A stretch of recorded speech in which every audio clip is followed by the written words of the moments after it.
안녕하세요. 결혼한 지 1년을 겨우 채우고 이혼을 하게 된 여자입니다. 3년 동안 매일 보다시피 하며 연애한 사람인데 막상 결혼식을 하고 이혼까지는 1년밖에 걸리지 않았네요. 그 짧은 시간 동안 저에겐 참 많은 일이 있었는데요. 도대체 어떤 일들이 이혼까지 몰고 가게 되었는지 기가 막힌 사연 함께 해주실래요? 남편과는 소개팅으로 만난 사이였어요. 남편은 시부모님이 어렵게 낳은 하나뿐인 자식으로 사랑을 많이 받고 자란 아들이었죠. 저에겐 오빠가 있었는데 친정오빠가 본인 가정을 꾸리고 사는 모습을 보며 빨리 그러한 가정을 꾸리고 싶다는 생각을 하곤 했어요. 늘 새언니가 우선이고 조카에겐 다정한 친구 같은 오빠의 모습을 보며 저런 남편을 만나고 싶다고 생각하곤 했죠. 그래서 남편에 대한 기대치의 기준은 언제나 친정 오빠였어요. 그러는 와중에 만나게 된 사람이 남편이었고 3년이란 긴 연애를 하는 동안 남편은 이상형에 가까운 모습이었어요. 3년을 한결같이 말이에요. 그렇게 생각했기 때문에 결혼까지 하게 되었는데 막상 결혼을 하고 나니 달라도 너무 다른 사람이더라고요. 아니, 마치 아예 모르는 사람과 결혼을 한 것 같더군요. 항상 부지런하고 주변을 깨끗이 하던 모습은 온데간데 없이 사라지고 자기가 먹은 밥그릇 하나 싱크대에 넣은 법이 없었거든요. 게다가 뱀 허물 벗어놓듯 집 복도를 따라 옷을 차례대로 던져놓기 일쑤였죠. 여보, 이게 다 뭐야? 옷은 빨래통에 넣어야지. 복도에 이렇게 다 던져두면 누구 보고 치우란 말이야? 결국 참지 못하고 남편에게 잔소리를 하게 되었고 남편은 정말 미안하다는 표정을 지어 보이며 이렇게 말하더라고요. 미안. 집에 오니까 답답해서 빨리 옷부터 갈아입느라 그렇게 됐네. 내가 다 치울 테니까 그냥 둬. 그리고 밥그릇도 그래. 다 먹었으면 싱크대에 넣어두는 거 힘든 일 아니잖아. 그냥 그렇게 두고 자리 떠버리면 나도 기분이 썩 좋진 않아. 우리 둘 다 일하는 사람인데 그 정도는 서로 기본적으로 해야 하는 거 아니야? 어? 알겠어. 집에선 엄마가 매번 그냥 두고 얼른 가서 쉬라고 하니까 습관이 됐나 보다. 다음부터 신경 쓸게. 그래도 처음엔 대답이라도 잘하더라고요. 미안하다. 다음부턴 조심하겠다. 자기도 모르게 그랬다고 하면서요. 하지만 말만 잘했을 뿐 행동은 전혀 달라지지 않았고 결혼한 지 3개월도 되지 않았을 때 결국 폭발하고 말았어요. 진짜 이건 아니잖아. 옷을 빨래통에 넣는 게 그렇게나 힘들어? 양말은 침대 밑에 던져놓고 이건 왜 또 여기저기 던져놓는 건데? 신고 입었던 거라 그렇게 숨겨두면 냄새가 얼마나 나는 줄 알아? 네, 남편의 최악의 습관 중 하나는 지나가는 곳마다 옷으로 발자취를 남기는 것이었죠. 먼지 많은 침대 구석진 곳, 침대 아래, 여기저기요. 심지어는 드레스룸 행거 안쪽에 던져두고는 잊어버렸다고 하더군요. 그렇게 두면 집안 곳곳에서 구린내가 진동을 하는데 정말 미칠 지경이었죠. 그 냄새 때문에 머리가 지끈지끈 아파서 가만히 있어도 짜증이 확 올라올 지경인데 남편은 잔소리가 짜증난다는 듯 인상을 찌푸리며 말하더라고요. 그만 좀 해라. 그렇게 냄새나고 싫으면 나한테 이럴 시간에 당신이 치우면 되는 거잖아. 매번 이렇게 쫓아다니면서 잔소리하는 거 안 지겨워? 그러는 당신은 이렇게 막 어지르고 다니는 거 안 지겹니? 내가 이렇게까지 말하면 하는 척이라도 하겠다. 같이 사는 사람이 그렇게나 싫다는데 좀 신경 쓰면 안 돼? 어려운 일도 아니잖아. 어려운 일도 아니니까 당신이 좀 해. 그러면 되잖아. 그렇지 않아도 요즘 회사 일로 피곤해 죽겠는데 이러한 사소한 일로 사람 좀 괴롭히지 마. 나라고 좋아서 이러는 줄 알아? 당신 계속 그런 식으로 나오면 나도 집안일 안 할 거니까 그런 줄 알아. 나? 그냥 하는 말 아니야? 앞으론 정말 아무것도 안 할 거니까 집 쓰레기장으로 만들 거 아니면 알아서 잘하란 말이야. 마음대로 해라. 쓰레기장 되면 당신이 답답하지 내가 답답할까 봐. 난 오히려 잔소리 안 들어도 되고 좋으니까 알아서 해. 남편이 지나간 자리는 그 후로도 엉망이 되기 일쑤였고 눈에는 눈, 이에는 이라고 저도 집안일에서 손을 놔버렸죠. 빨래를 해도 딱 제 것만 했고 밥도 차려주지 않고는 저 역시 밖에서 밥을 먹고 들어와 버렸어요. 남편은 그러거나 말거나 신경도 쓰지 않더라고요. 이때껏 생활하던 그대로 생활을 지속했으니 일주일도 되지 않아 집안은 개판이 되었네요.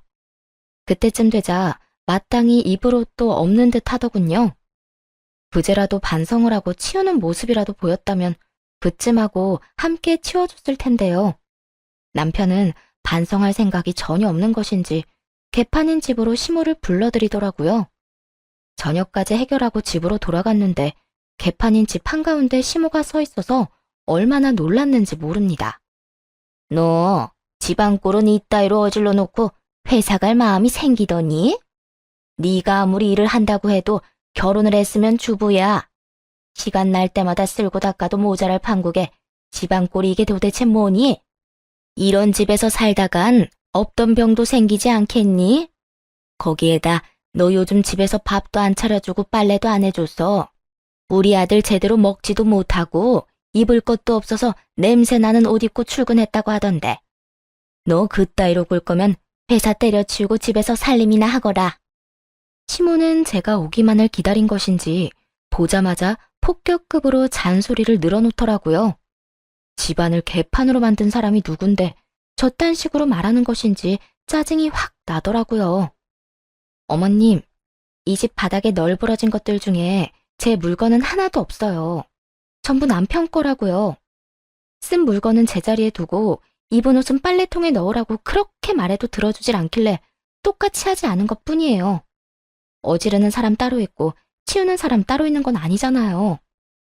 그러니까 지금 너는 내 아들이 이렇게 만들었으니 너는 아무 잘못도 없다 라는 말을 하고 싶은가 본데, 누가 했든 간에 주부가 집을 치워야 하는 건 당연한 거야. 그러니까 잔말 말고 얼른 집이나 치워. 제가 집에서 노는 사람도 아니고 어머님도 말씀하셨다시피 저도 회사에 다니고 있어요. 그런데 왜 집안일은 저만 해야 하나요? 그게 왜 당연한 건가요? 절대 그렇게 살고 싶진 않네요. 힘들게 일하고 들어와서 남편 뒤만 졸졸 쫓아다니면서 치우고 먹이는 짓 하고 싶지 않다고요. 그러면 어쩌자는 거니? 이대로 돼지우리 같은 집에서 살겠다. 이 뜻이야? 전 분명 남편한테 말했어요. 생활 습관 고치지 않는 이상 저도 집안일은 하지 않겠다고요. 큰 거 바라는 거 아니잖아요. 자기가 먹은 그릇 정도는 스스로 정리하고 밖에서 입은 옷은 빨래통에 담고 머물렀던 자리는 깨끗이 정리정돈하는 게 그렇게 어려운 건가요? 너 진짜 웃긴다. 그 잡일이나 하라고 우리 아들 장가 보낸 줄 아니? 우리 집에서도 그런 걸 시켜본 적이 없는데 네가 뭔데 우리 아들한테 그까짓 일들을 시켜? 제 기준에선 경악스럽기 그지없는 말을 당당하게도 하는 시모를 보고 있는데 왜 남편 놈의 생활 습관이 졌다고가 되었는지 알 것 같았어요. 시모는 우리 아들, 귀한 아들을 번갈아 말하면서 남편이 시댁에서 얼마나 고귀한 존재인지 강조해 대더라고요. 어머님, 저도 저희 집에선 하나뿐인 귀한 딸이에요. 저희 부모님도 이까지 집안일이나 뼈 빠지게 하라고 저 시집 보낸 거 아니라고요. 시모는 이 말이 끝나기가 무섭게 콧방귀를 끼며 이렇게 말하더라고요. 귀한 딸? 고작 딸이 귀해봤자 아들보다 귀하겠니? 더는 긴 말하지 말고 얼른 청소하고 밥이나 차려와. 어느 정도 예상은 했지만 시모는 역시나 말이 통하는 사람이 아니더라고요.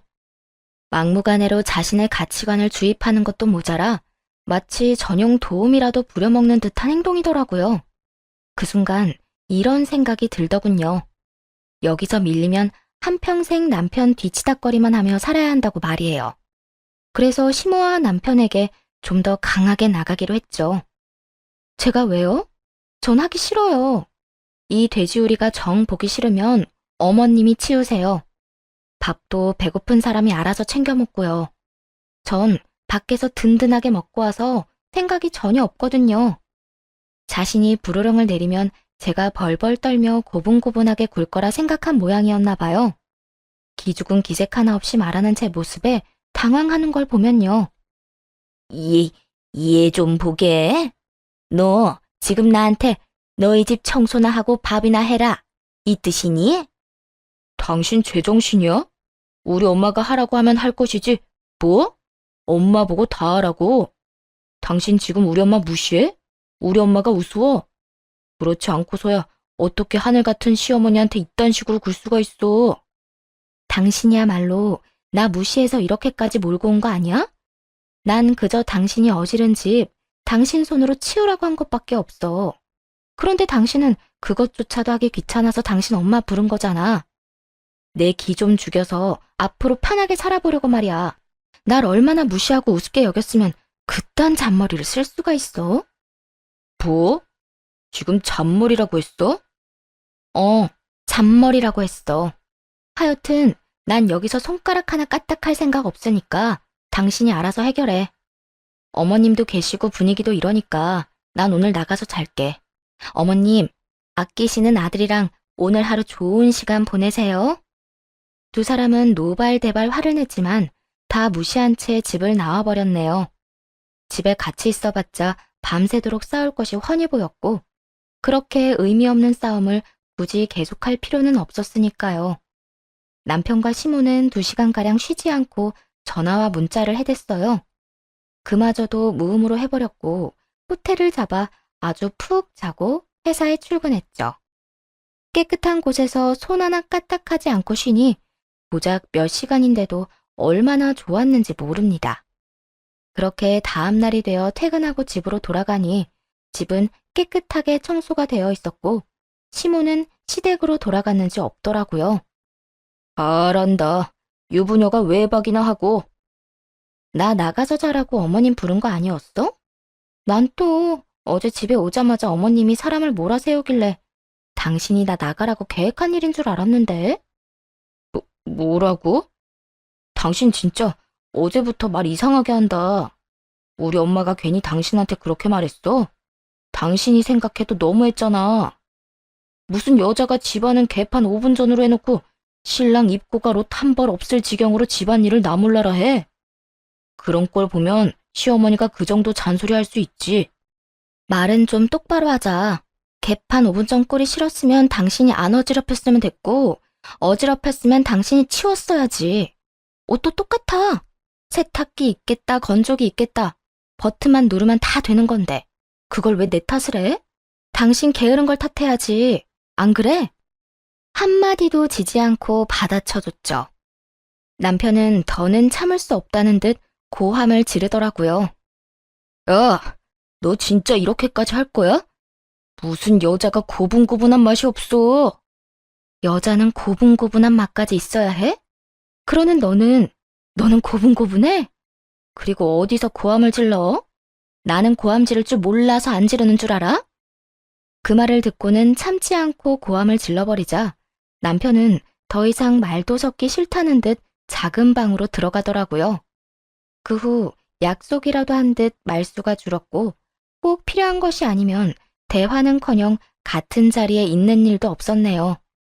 그리고 여태껏 그렇게 잔소리를 해도 깨끗해지지 않던 집은 한바탕 소동이 일어나고 나서야 깨끗함을 유지하게 되었죠.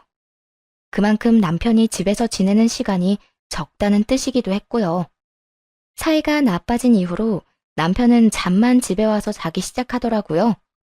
어떤 날은 제가 잠들기 전까지 들어오지 않는 날도 있었죠.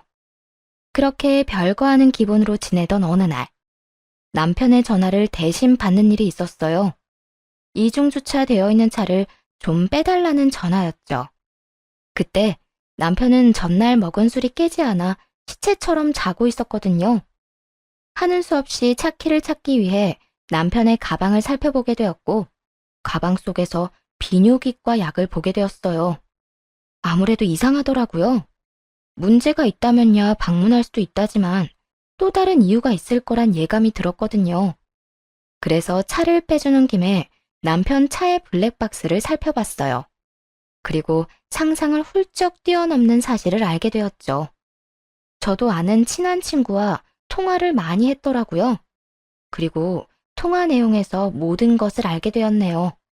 바로 남편이 비뇨기과 방문했던 사실과 그 이유에 대해서 말입니다. 그래, 하준아. 나 지금 수술하고 나왔다. 와, 진짜 수술을 했어? 너도 참 대단하다. 수술까지 해서 바람 피우려는 너의 의지 존경한다, 존경해. 그런데 너 그러다 재수 씨한테 들키면 어쩌려고 그래? 내가 말하지 않으면 어떻게 알아? 날 데리고 병원에 가자고 할 것도 아니고 절대 몰라. 그래, 네가 알아서 하겠지 뭐. 그래서 또 언제 가려고? 다음 주쯤? 이번 주는 따로 봐야 할 사람이 좀 있어. 누구? 설마 저번에 말했던 비뇨기과 간호사? 그래, 그 간호사. 아니, 나 처음 상담받으러 갔을 때부터 연락이 오기 시작하더니 어제부턴 아예 노골적으로 커피 한 잔 사달라고 하더라니까. 나 유부남인 거 다 알면서 말이야. 내가 그만큼 마음에 들었단 뜻 아니겠어? 야, 너가 술집 아가씨 만나는 건 그러려니 했다마는 한 여자만 만나는 건 진짜 아닌 거 알지? 너 그거 외도야, 외도. 결혼한 지 얼마나 됐다고 벌써 딴 여자를 만나려고 그래? 나라고 이러고 싶어서 이러겠냐? 집에만 들어가면 내가 숨이 막혀. 빈 그릇 치워라, 옷은 빨래통 담아라, 물건 정리해라. 쫓아다니면서 잔소리하는데, 아 진짜 이딴 결혼 물을 수만 있으면 모르고 싶다니까. 이런 와중에 담비처럼 다른 여자가 다가왔는데, 아, 너 같으면 딱 잘라 거부할 수 있겠냐? 그것도 간호사인데. 에휴, 난 모르겠다. 네가 알아서 잘하겠지. 하여튼 걸리지만 마라. 걸리면 너 진짜 무사히 이혼 못해. 걱정하지 말라니까. 절대 안 걸려, 절대. 혹시나 다른 데서 애 생길까봐 정관 수술까지 했는데 들키겠어? 아, 절대 안 들키니까 걱정 안 해도 돼. 남편은 총각 때부터 술집에 다닌 것도 모자라 결혼하고 난 후에도 계속 그래왔었나 보더라고요. 이젠 병원 간호사와 눈이 맞아 아예 외도를 저지르고 있었고요. 거기에다 정관 수술이라니 정말 기가 찼습니다. 손 귀한 집이라며 시모는 하루가 멀다 하고 아이를 낳으라 난리였는데 그 와중에 바람 피우려고 그딴 수술을 했다니 참 대단한 사람이다 싶었네요. 지 놀자고 대를 끊어먹는 자손이라니 대단할 수밖에요. 워낙 남편과 시댁에 대한 실망이 커서 그런지 이 사실을 다 알고 난 후에도 충격은 그다지 크지도 않았어요. 그저 예상치도 못했던 내용에 황당하고 기가 찼죠. 그리고 곧바로 상간녀에 대해 조사해보기 시작했어요. 알아보니 상간녀에겐 남자가 한둘이 아니더라고요. 병원에 오는 손님 중 행색이 부유하다 싶은 남자들만 골라 접근해 사치를 즐기던 꽃뱀 같은 여자였어요. 그중 하나가 남편이었고요. 시기를 생각해보면 남편과 만나기 시작한 것은 그리 긴 시간이 아니었는데 이미 남편은 상간녀에게 간이고 쓸개고 다 빼줄 기세로 돈을 쏟아붓고 있었더라고요. 시댁이 사는 편이었으니 마르지 않는 샘물에서 마구 퍼다주는 상황이었죠. 오빠, 나한테 이렇게 많이 사줘도 돼? 집에서 뭐라고 안 해? 이렇게 많이 쓰다 와이프한테 들키면 어떡해. 다행히 집사람 집도 꽤 사는 편이라 돈 가지고는 간섭 안 해. 우리 생활비 빼곤 돈 관리도 따로 하거든. 심지어 적금도 따로 들어. 아마 내 월급이 얼만지, 내가 어디에 어떻게 돈을 쓰는지 관심도 없을걸? 그렇구나. 난 그것도 모르고 혹시나 하고 기대했네. 기대? 걱정한 거 아니고? 그래, 기대. 난 내심 우리 사이를 들켰으면 하는 마음도 있거든. 그냥 확 들켜서 오빠 이혼하고 나한테 왔으면 좋겠어. 뭐라고? 그게 진심이야? 그럼 진심이지. 나도 이제 결혼 생각해야 하는 나이고 다른 사람 만나 결혼하는 거보다 오빠랑 결혼하면 좋겠다는 생각도 해. 오빠는? 오빠는 나랑 결혼 같은 거 생각해 본 적 없어? 나야 당연히 결혼 생각도 했지. 내가 말했잖아. 내 와이프 성격 파탄자라고 말이야. 성격만 더러운 줄 알아? 집에서 청소도 안 하고 밥도 안 차리고 심지어 빨래도 안 해.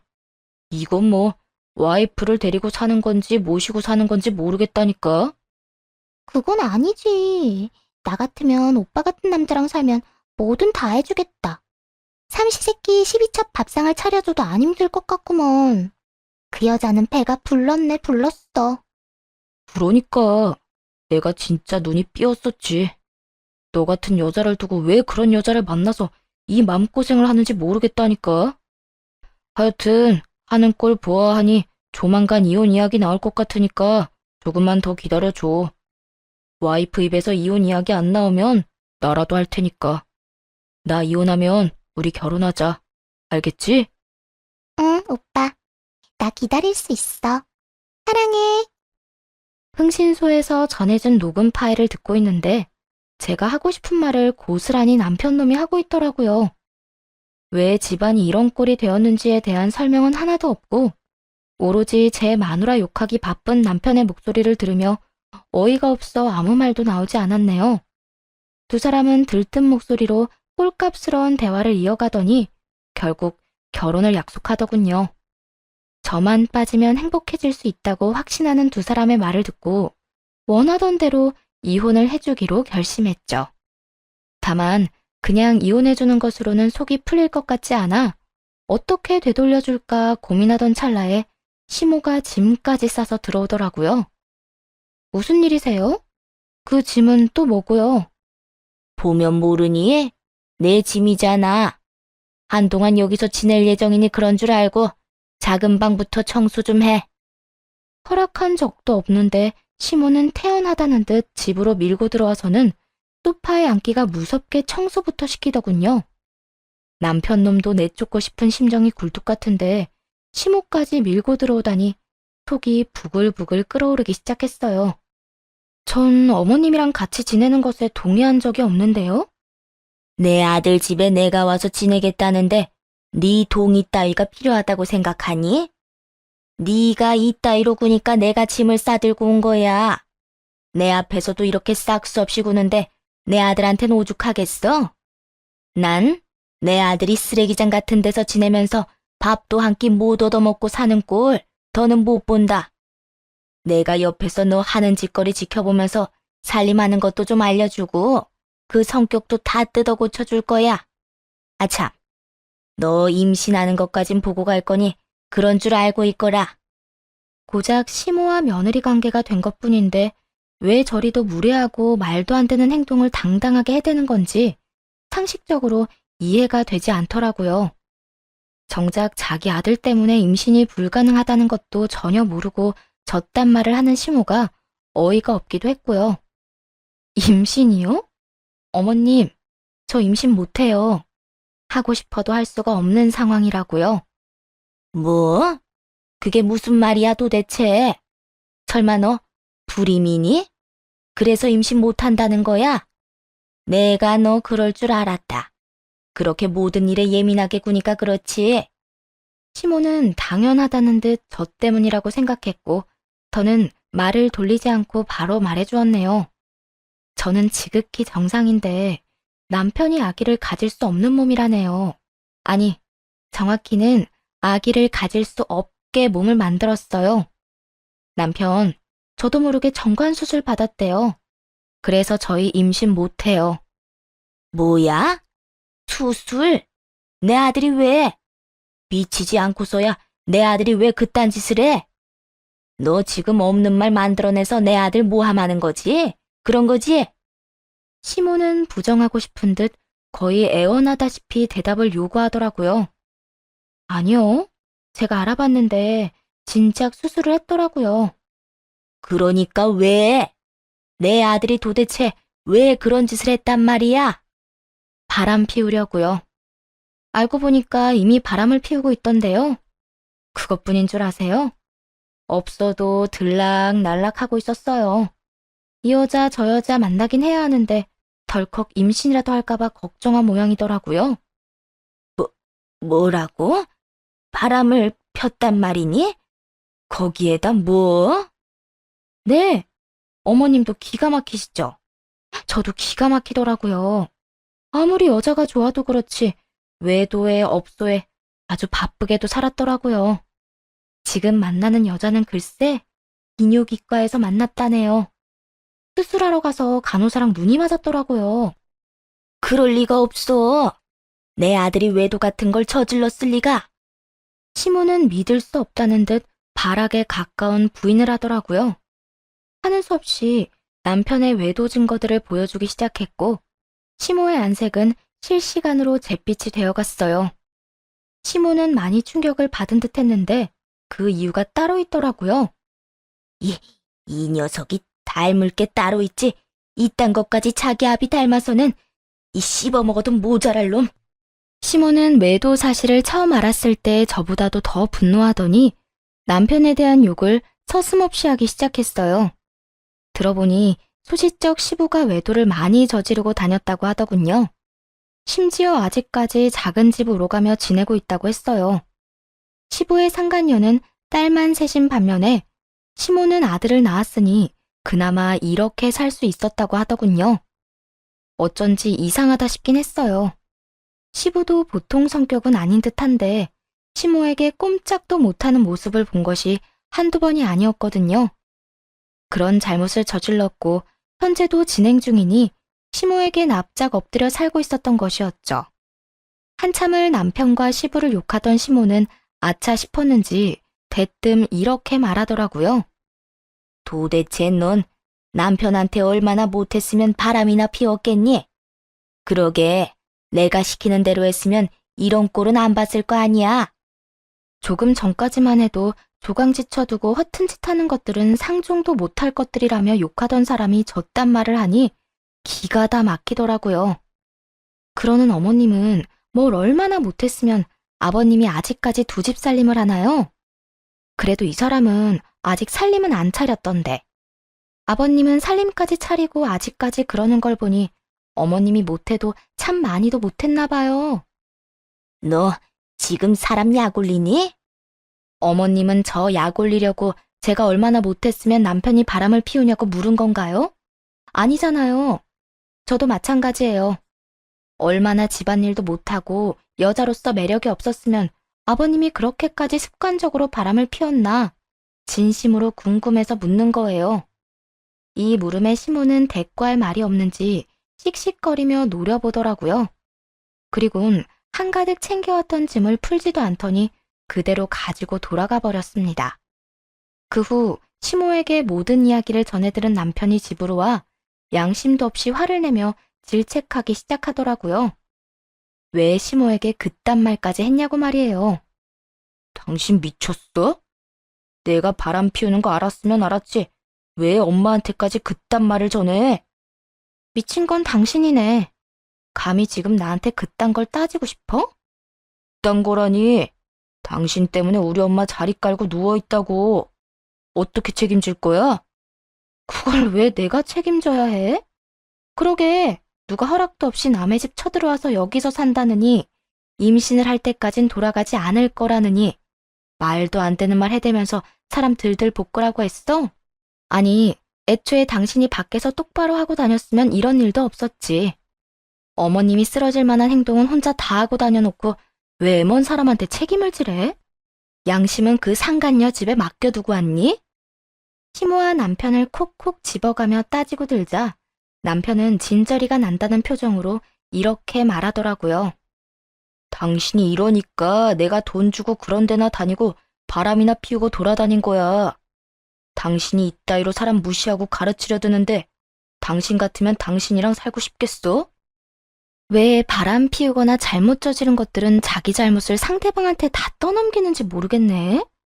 그러고 나면 마음이 좀 편해져?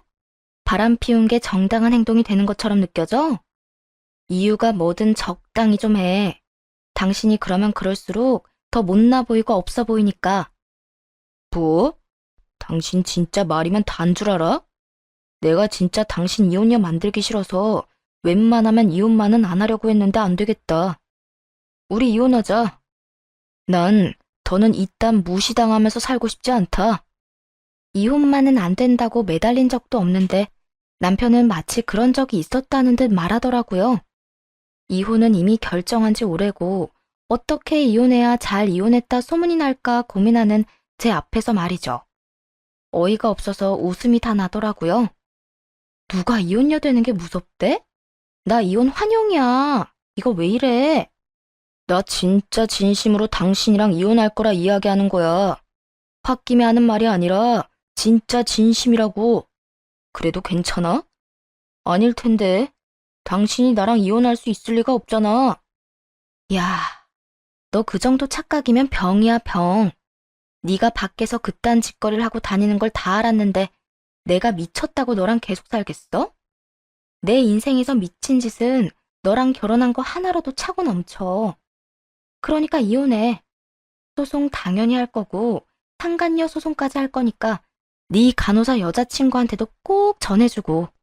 남편 놈은 참 멍청하게도 상간녀 소송까지는 생각지도 못한 것 같더라고요.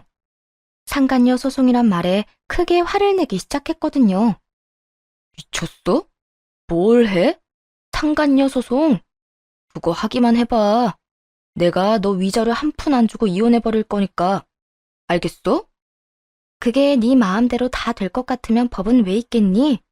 앞으로 네가 뭘 생각하든 나와 관련된 일에선 네 뜻대로 되는 일은 절대 없을 테니까 그런 줄 알고 썩 꺼져. 그렇게 행패를 부리는 남편을 집에서 쫓아내버렸습니다. 그 후 전 남편에게 높은 위자료를 청구해 소송까지 가게 만들었어요. 소송까지 가야 남편의 회사에 소문이 돌 거고 일단 소문이 돌면 막을 수 없을 거라 확신했기 때문이죠. 예상대로 소송이 길어지자 남편의 회사에는 이혼 사실과 이혼 사유에 관한 소문이 돌기 시작했더라고요. 남편이 전 남편이 될 때쯤엔 회사 내 개미 새끼 한 마리도 이혼 사유를 알 정도로 소문이 나 본욕을 치르고 있다고 하더군요. 심지어 사실도 아닌 소문까지 돌아서 쓰레기로 낙인이 찍혀버렸단 이야기도 들을 수 있었어요. 이혼 소송뿐만 아니라 상간녀 소송도 꽤 만족스러웠어요. 끝까지 반성이라곤 모르던 상간녀에게 위자료를 왕창 받아냈거든요. 상간녀는 마지막 그날까지도 참 뻔뻔하더라고요. 이제 다 끝났죠? 돈은 오빠한테 다 받아서 줄 테니까 조금만 기다려요. 아참, 우리 곧 결혼할 거니 앞으로 우리 오빠한테 절대 연락도 하지 말고요. 혹시나 연락이라도 하는 날엔 역으로 상간녀 소송 해버릴 테니 그런 줄 알라고요. 여자한테 환장해서 가정도 버리는 놈, 이젠 줘도 안 가지니까 너 알아서 하고 돈이나 똑바로 넣어. 그리고 내가 경험자로서 하는 말인데 네 예비 남편 관리 똑바로 해. 그거 병이라 절대 못 고치거든? 아마 또 병 도지는 날이 올 거니 잘 관찰하면서 살아. 참나, 그렇게 말하면 누가 겁먹을 줄 알아요? 우리 오빠는 나밖에 모른다고요. 지금도 봐요. 단박에 댁 버리고 나한테 오는 거. 앞으로 그런 일은 절대 없을 거니까 본인 인생이나 걱정하며 살라고요. 그래, 두고 보자. 그 핏줄이 과연 여기에서 멈출 수 있을지 말이야. 그 핏줄이라니, 그게 무슨 말이에요? 그것까지 내가 말해줄 의무가 있어? 정 궁금하면 네 시어머니한테 물어보든가. 상간녀는 그게 무슨 뜻이냐며 끈질기게 물고 늘어졌지만 끝까지 말해주지 않고선 돌아와 버렸네요. 그 후 얼마 지나지 않아 상간녀와 전 남편의 결혼 소식이 들려오더라고요. 결국 상간녀는 돈을 펑펑 잘 쓰던 전 남편과 살기로 한 것이었죠. 그런데 결혼만 뜻대로 했을 뿐 나머진 상간녀의 뜻대로 되지 않은 듯 하더라고요. 시집살이를 한다는 소식이 들려왔으니까요. 상간녀의 고생이 훤히 보이던 어느 날, 늦은 밤 전 남편에게 전화가 왔더라고요. 전 남편인 줄 알았다면 받지 않았을 텐데 모르는 번호로 오기도 했고 잠결에 전화를 받았죠. 너야, 자고 있었어? 지금 시간이 몇 시인데 이 시간에 당연히 자고 있지. 할 말 있으면 빨리 하고 끊어. 나 요즘 너무 힘들어, 여보. 당신이랑 살 때는 우리 엄마가 지나치다고 생각한 적은 없었는데 요즘에 우리 엄마는 내가 생각해도 너무 이상해. 하루가 멀다고 집사람 괴롭히면서 시집살이 시키는 건 기본이고 집사람 병원까지 찾아가서 진상 부리고 난리가 났다고. 어디가 아프셨겠지. 그래서 다른 병원 갈 바엔 며느리 있는 병원 가서 매출이라도 올려주자 싶으셨나 보지. 아니, 도대체 비뇨기과에 엄마가 받을 치료가 뭐가 있어? 그냥 집사람 곤란하게 하려고 그런 거지. 그 덕에 우리 집사람 병원에서도 나오고 하루 종일 집에서 엄마한테 괴롭힘 당하다 보니까 이젠 나를 들들 볶아대기 시작하는데 미칠 지경이라고.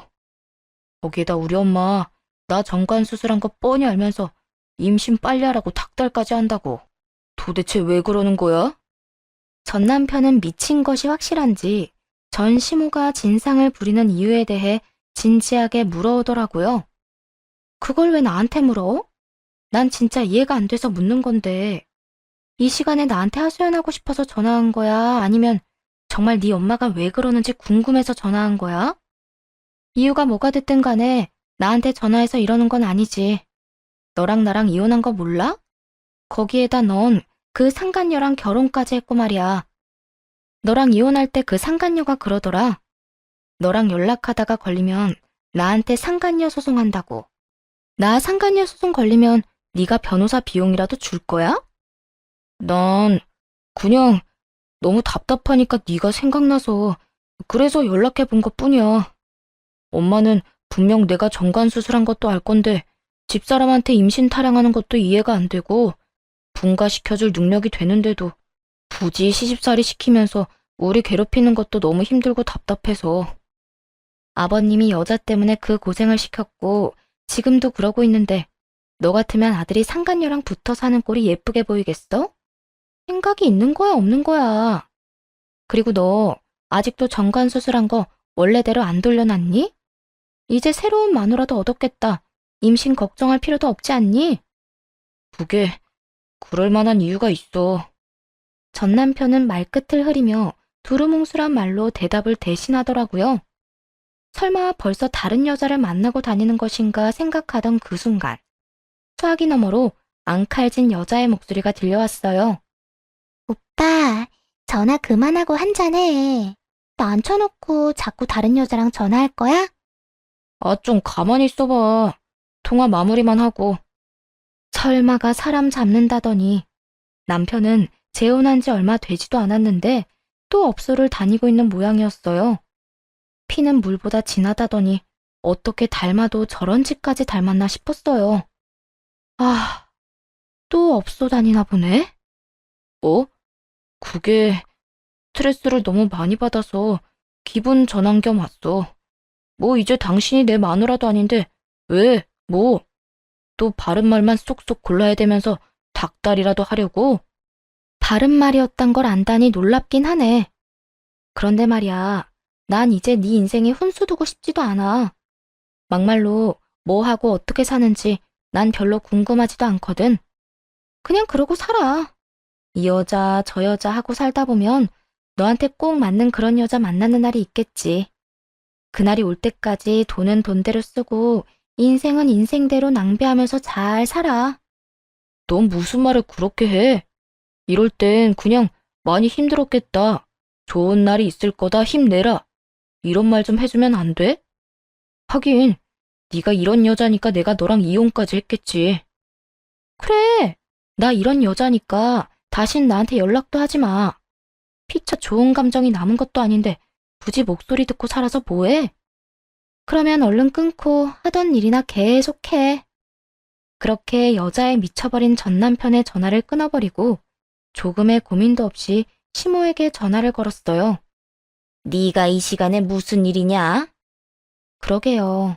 저도 다신 통화할 일 없을 거라 생각했는데 살다 보니까 이런 날이 다 오네요.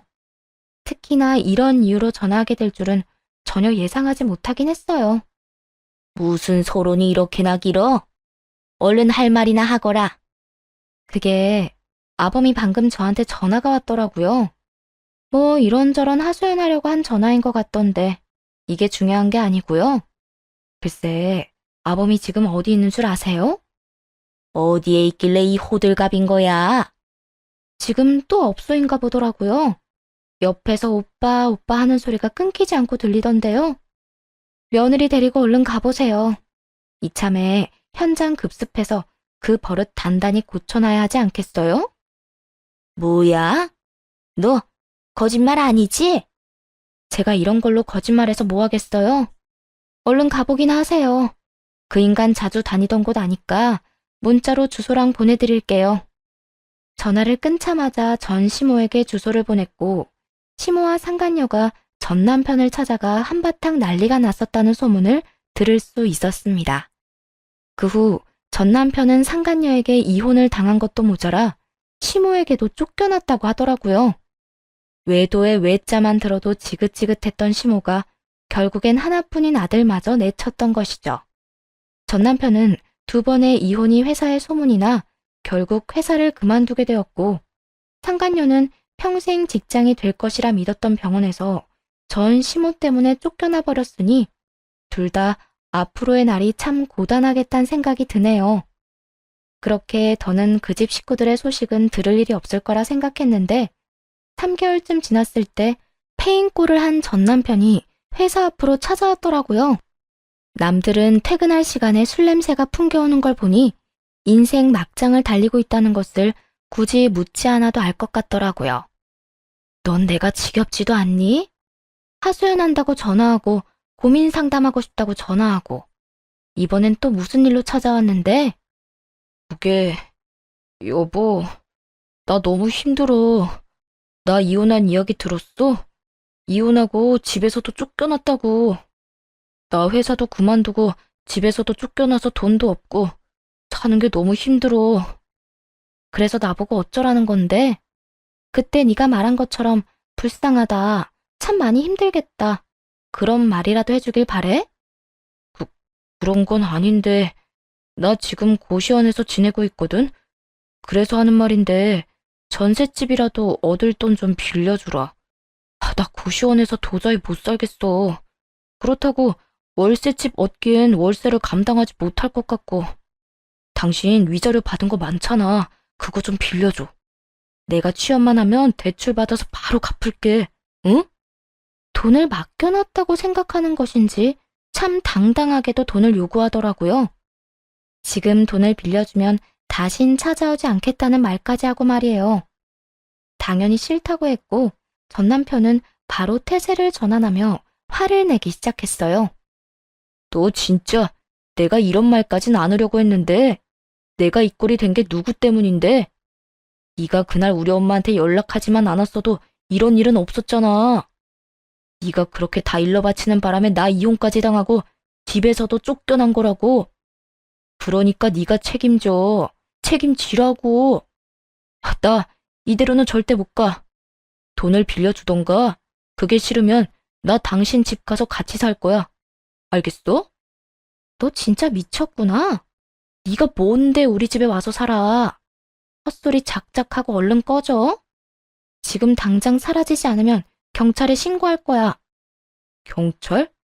그래, 부를 수 있으면 불러. 어차피 고시원에서 사는 것도 힘들었는데 깜빵 가서 살면 되겠네. 거기선 월세도 안 들고 좋겠어. 역시 미친놈은 미친놈이더라고요. 말도 전혀 통하지 않았고 모든 잘못을 남에게 전가하기 바쁜 못나디 못난 미친놈 말이죠. 전 남편은 제가 절대로 신고까진 못할 거라 확신하는 듯 비아냥대고 있었고 그래서 보란듯이 바로 경찰에 신고해버렸어요. 그랬더니 신고를 하자마자 도망치기 바쁘더군요. 꽁지 빠지게 도망가는 꼴을 보니 속이 다 후련하더군요. 그 후 전 남편에겐 접근 금지 명령이 떨어졌고 다시 찾아오는 일은 없었습니다.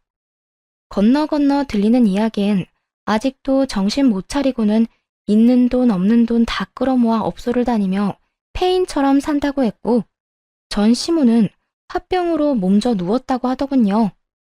그렇게 우리의 악연은 마무리되었고 비교적 결혼 유지 기간이 짧았던 걸 위안으로 삼으며 잘 지내고 있습니다. 결혼 생활을 더욱 길게 끌고 갔다면 모르긴 몰라도 마음의 병을 얻어 지금 같은 생활은 하지 못했을 거니까요. 그 짧은 결혼 생활에서도 불면증으로 고생하긴 했지만 이혼을 하고 난 후 많이 호전된 상태예요. 환경이 바뀌기도 했고 여러 운동을 하며 몸도 힘들게 하고 머리도 비우니 이제는 수면제도 차츰 줄여가고 있어요. 아무래도 이혼 사유가 외도이다 보니 재혼 생각은 전혀 없지만 가끔 연애는 하고 싶기는 한데요. 요즘 운동하는 곳에서 자꾸만 음료수를 건네주는 남자가 생겼어요. 이거 관심의 표현 맞겠죠? 일단 지켜는 보는 중인데 잘 지켜보고 괜찮은 사람인 것 같으면 밥이나 한 끼 먹어볼까 싶긴 하네요. 이혼을 했다고 해도 평생 혼자 외롭게 늙어 죽고 싶진 않거든요. 죄 지은 것도 아닌데 한 번뿐인 인생 제대로 즐기다 가보려고요. 이렇게 제 이야기는 끝이 났습니다. 매일 출퇴근 시간에 즐겨 듣던 사연 열차에 제 사연을 보내겠다고 마음먹고 난 뒤에도 여러 이유로 고민이 많았던 것 같아요. 이혼 이야기를 이렇게까지 자세히 누군가에게 설명한 적도 없었을 뿐더러 굳이 결혼이라는 결정이 틀렸었단 걸 말하고 싶지도 않았던 것 같고요. 그런데 다시 생각해보니 결정이 틀린 것이 아니라 바른 결정을 할 수 없도록 속은 것이더라고요. 그리고 모든 사실을 알고 난 후에는 제가 받은 상처를 돌려주기도 했고요.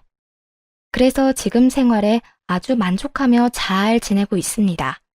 물론 후회도 전혀 없어요. 어떠신가요? 사연을 듣는 지금 이혼을 두고 고민하는 애청자분들이 혹시 있으신가요? 혹시 그런 분 중에 저와 같은 이유로 이혼을 고민하시는 분들이 계실까요? 그런 분들께 한마디 드리고 싶네요. 외도, 폭력, 도박은 절대 끊을 수 없는 병이라고. 옛 어른들은 말씀하십니다. 아무리 세상이 바뀌었다고 해도 이것만큼은 옛 어른들의 말씀이 옳지 않을까요? 그러니 지금이라도 고민은 그만하시고 도망치세요. 자신의 인생을 갉아먹는 짓은 더는 하지 마시라고요. 우리 모두 부디 행복합시다. 긴 글 함께 해주셔서 감사합니다.